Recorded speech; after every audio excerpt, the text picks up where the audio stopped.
Jean Lémarie, vous recevez la directrice générale d'Engie. Bonsoir Isabelle Kocher. Bonsoir. Vous voulez transformer Engie, l'ancien GDF Suez, pour le rendre plus vert, plus numérique.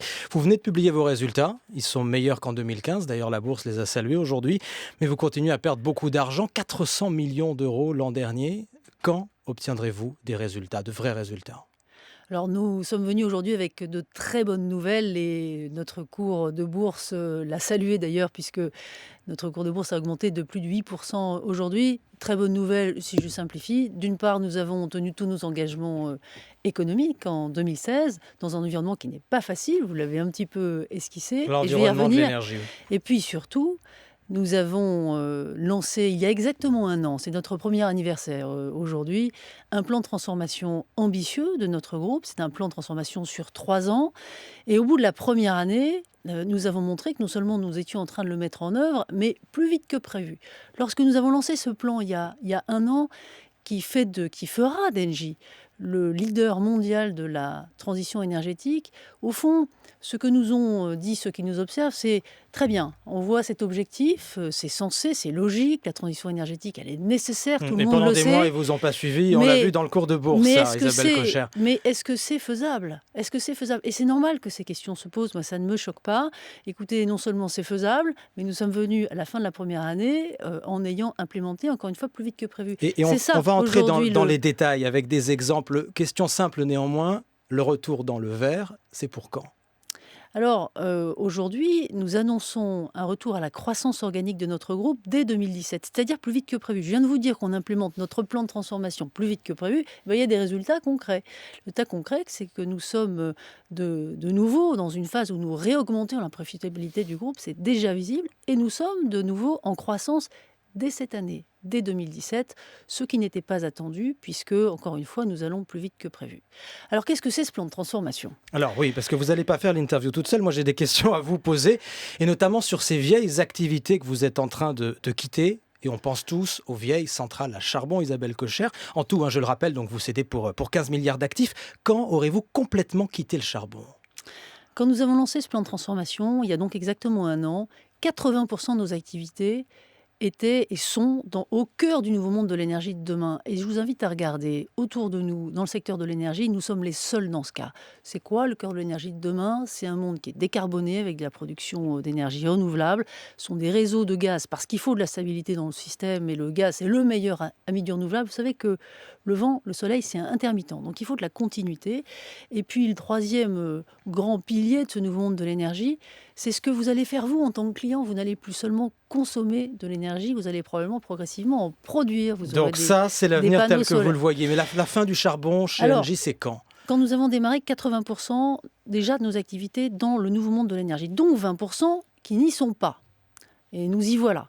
Donc dans ces 20% qui n'y sont pas, il y a notamment la production d'électricité à partir de charbon.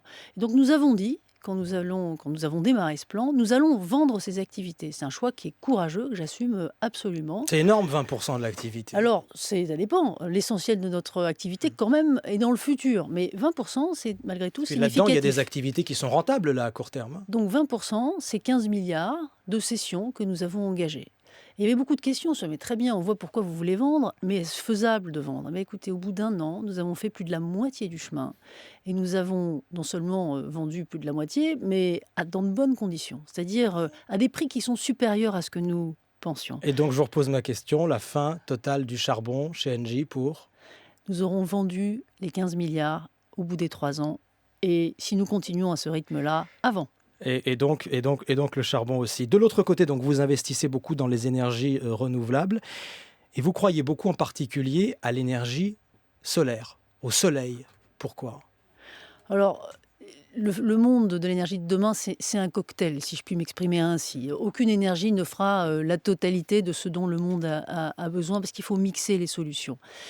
Mais quand même, effectivement, l'énergie solaire jouera de toute façon un rôle très important. Pour des raisons très simples, Jean Lémarie. Le gisement, la ressource de cette énergie solaire représente 20 fois la consommation mondiale d'énergie. Il n'y a pas de limite d'une certaine manière.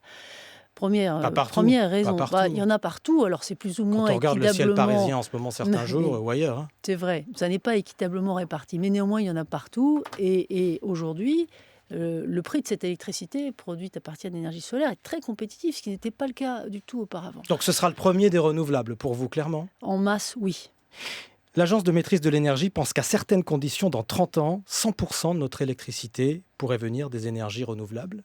Est-ce que vous y croyez? Est-ce que c'est aussi votre plan à vous? Je pense que c'est gérable. Nous, c'est ce que nous visons. Il faut du stockage pour ça, évidemment. C'est la grande difficulté. Il faut du stockage. Nous travaillons sur le stockage. Nous implémentons déjà énormément de fermes solaires. Nous installons 2000 panneaux solaires par jour chez Engie. Donc, ce n'est pas le monde de demain, ça. C'est le monde d'aujourd'hui. Le monde de demain, c'est le couplage de ces panneaux solaires avec des stockages peu coûteux. Et ça est en train de venir, mais c'est le début.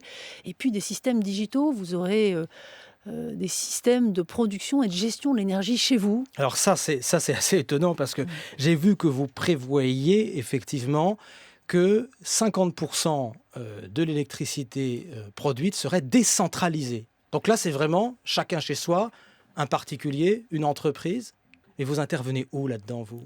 Alors, ce n'est pas Engie qui prévoit cela, c'est les prévisionnistes spécialistes du monde de l'énergie. En 2050, hein? En 2050, c'est-à-dire à l'échelle de ces métiers, dans un horizon qui est relativement court finalement. Alors, ces systèmes décentralisés, c'est-à-dire chez vous, des modalités, pour des panneaux solaires par exemple, pour produire de l'électricité, vont se développer notamment dans les pays émergents, dans les pays développés aussi, parce qu'on voit bien que ça répond à une attente. Et nos clients souhaitent voir cela chez eux. Nous avons lancé une offre en France, par exemple, dans ce domaine-là. Mais dans les pays émergents, il y a un enjeu supplémentaire qui est l'accès à l'énergie.